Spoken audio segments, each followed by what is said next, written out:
If you're running a WordPress website, Google SiteKit is probably the most important plugin you can install. It connects Google Analytics, Search Console, PageSpeed Insights, and AdSense all in one place, right inside your WordPress dashboard.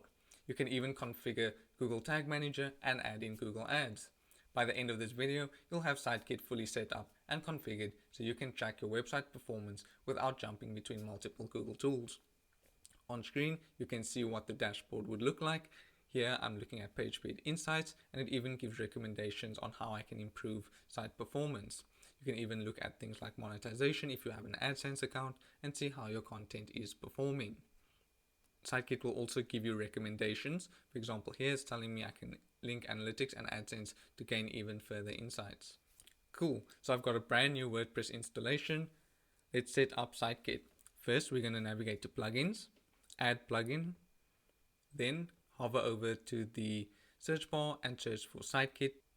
Next, click on install now. Once installed, click activate.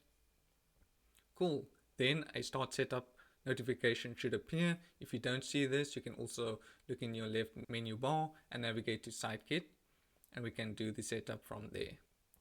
So recommended is to connect Google Analytics through SiteKit. So we can just click that checkbox.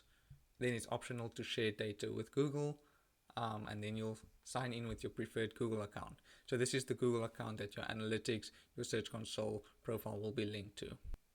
So select the Google account that you prefer.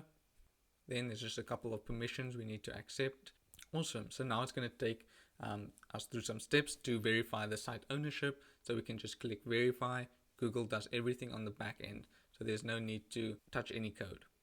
Cool, we can just click allow. Next, we can also set up Search Console. You can also skip any of these options if you already have Analytics and Google Search Console set up. Then you can just connect it to your existing accounts. Awesome. So here it already picks up an existing Analytics property for this website, but I'm going to create a new GA4 profile. So I can just set up a new account. I'm just going to rename the account. Cool. Select country or time zone. Then it should take us over to Google Analytics just to accept a few further terms and conditions. We can just click continue. You can just accept the Google Analytics terms of service. Perfect. Now we can click on go to my dashboard and it'll take you straight to your WordPress SiteKit dashboard. If you are doing a fresh install and don't have existing Analytics or Search Console data, it might take a day or two for your insights to gather. You can just dismiss any notifications that aren't relevant. Then if you want to connect more services like Google Ads or Google Tag Manager, go to settings, then we can go to connect more services. There's Google Ads, AdSense, reader revenue if you're a publisher.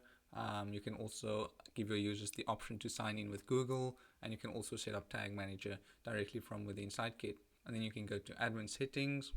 You can also enable consent mode directly from SiteKit. Awesome. There you have it. Thanks for watching, and I'll see you in the next one.